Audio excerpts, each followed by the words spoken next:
अस्सलाम वालेकुम खुश आमदीद। ਅੱਜ ਅਸੀਂ ਬਣਾਉਣਾ ਹੈ ਗੇਟ ਵੀ ਬਹੁਤ ਜ਼ਿਆਦਾ ਫੈਂਸੀ ਹੈ। ਰੂਟੀਨ ਵਾਈਜ਼ ਸਾਡੇ ਏਰੀਆ ਦੇ ਵਿੱਚ ਜਿਹੜੇ ਗੇਟ ਚੱਲਦੇ ਉਹਨਾਂ ਨਾਲ ਕਾਫੀ ਜ਼ਿਆਦਾ ਟਫ ਗੇਟ ਆ ਤੇ ਡਿਜ਼ਾਈਨ ਵਾਲਾ ਗੇਟ ਆ। CNC ਲੇਜ਼ਰ ਕਟਿੰਗ ਦਾ ਕੰਮ ਹੈ ਇਸ ਗੇਟ ਦੇ ਵਿੱਚ। ਸਾਰਾ ਗੇਟ ਦਾ ਸਟਰਕਚਰ ਸਾਰਾ ਹੈ ਉਹ ਫਰੇਮ ਅਸੀਂ ਬਣਾ ਲਿਆ ਹੈ। ਫਰੇਮ ਤੋਂ ਬਾਅਦ ਚਾਦਰ CNC ਵਗੈਰਾ ਸਾਡਾ ਆ ਗਿਆ, ਤੁਹਾਨੂੰ ਦਿਖਾਣਾ ਸਾਰੀਆਂ ਚੀਜ਼ਾਂ। ਨਦੀਮ ਭਾਈ ਇਸ ਗੇਟ ਨੂੰ ਮੁਕੰਮਲ ਕਰਨਗੇ ਸਾਰੇ ਨੂੰ। ਗੇਟ ਦਾ ਫਰੇਮ ਮਾਸ਼ਾਅੱਲਾ ਮੁਕੰਮਲ ਤਿਆਰ ਕਰ ਲਿਆ ਨਦੀਮ ਭਾਈ ਨੇ। ਹੁਣ ਚਾਦਰ ਰੱਖਣਗੇ।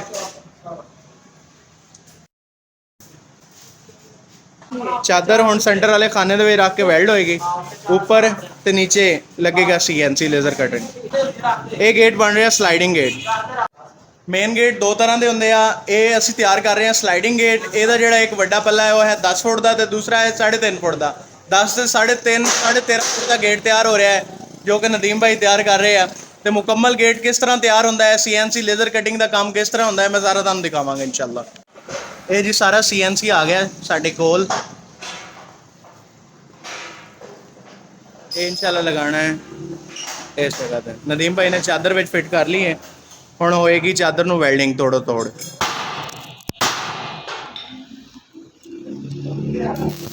ਚਾਦਰ ਲਗਾ ਕੇ ਤੇ ਵੈਲਡਿੰਗ ਹੋ ਰਹੀ ਹੈ।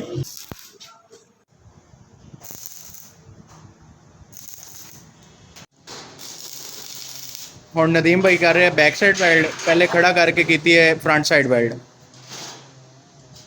ਅਸੀਂ ਰੱਖ ਰਹੇ ਹਾਂ CNC ਲੇਜ਼ਰ ਕਟਿੰਗ। ਉੱਪਰ ਵਾਲੇ ਖਾਨੇ ਦੇ ਵਿੱਚ, ਨੀਚੇ ਵਾਲੇ ਖਾਨੇ ਦੇ ਵਿੱਚ CNC ਰੱਖ ਲਿਆ। ਉਸ ਤੋਂ ਬਾਅਦ CNC ਰੱਖ ਕੇ ਚਾਦਰ ਵੈਲਡ ਹੋ ਗਈ ਹੈ। CNC ਰੱਖ ਕੇ ਉਹਨੂੰ ਵੈਲਡ ਕਰਨਗੇ ਨਦੀਮ ਭਾਈ। ਮਾਸ਼ਾਅੱਲਾ ਗੇਟ ਦਾ ਜਿਹੜਾ ਸਟਰਕਚਰ ਹੈ ਨਾ ਉਹ ਤੁਸੀਂ ਦੇਖ ਸਕਦੇ ਜੋ ਕਾਫੀ ਜ਼ਿਆਦਾ ਜਿਹੜਾ ਨਾ ਬਿਊਟੀਫੁਲ ਲੱਗ ਰਿਹਾ ਹੈ दोनों CNC रखने की वजह से। नदीम भाई ने अल्हम्दुलिल्लाह बारी भी कंप्लीट कर ली है। सेंटर से चादर भी लगा ली है। ऊपर तो नीचे CNC भी सारा लगा लिया है। डिज़ाइन तुम देख सकते हो बड़ा खूबसूरत तैयार हो गया है। उस तो इलावा मेन गेट जोड़ा है वो इधर साढ़े कोल खड़ा है बड़ा जोड़ा है। ये छोटी बारी है जी साइड पर लगेगी 3.5 फुट की। तो ये देख सकते जो नदीम भाई ने एक ही दिन दे विच गेट का माशाअल्लाह काफ़ी ज़्यादा काम क्लीयर कर लिया वा। तुहानूं दिखाना वा डिज़ाइन CNC चादर सारा कुछ क्लीयर कर लिया वा। बेसिक काम केड़ा केड़ा है कि उन्होंने कुंडा लगाना है। मेन कुंडा अरल जिहड़ा हुंदा है वो लगाना है।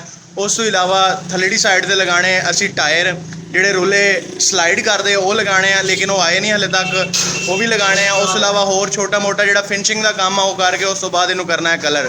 तुहानूं दिखाना वा गेट का स्ट्रक्चर इस टाइम जिहड़ा मुकम्मल तैयार हो चुकिया वा। डिज़ाइन होर जितनियां भी चीज़ां सारियां हैगियां सी सारियां नदीम भाई ने लगातियां वा। तुहानूं दिखा दिंदे आ। ये देख सकते जो बड़ा पल्ला भी सारा तैयार हो चुका है।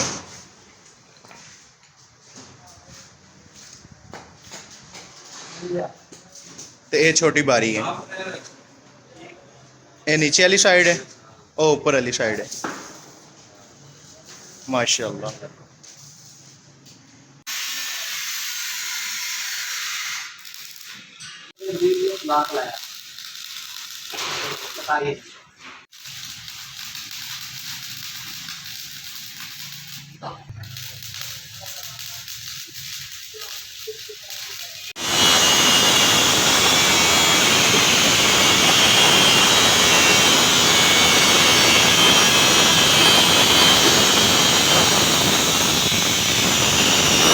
CNC लेज़र कटिंग वाला गेट असी बाहर निकाल रहे हैं। अज उन्होंने असी करना है कलर, सफाई वगैरह लड़के कर रहे हैं।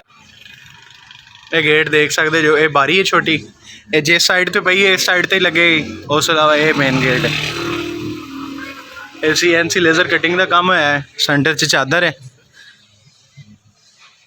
तो नीचे भी CNC लेज़र कटिंग है। डिज़ाइन माशाल्लाह तुहानूं समझ ला रहा होगा कि किस तरीके का बनया है। इस जगह तो देख सकते हैं माशाल्लाह। ये फ्रंट से असी कर रहे हैं इनू अंडरकोट। अलहमदुलिल्लाह असी गेट तैयार कर लिया है। गेट साढ़े कोल तैयार बेहतरीन तरीके दे नाल हो गया है। CNC लेज़र कटिंग के मुतलिक सारा अलहमदुलिल्लाह काम कर लीता तो लोहे के मुतलिक भी सारा काम कर लीता।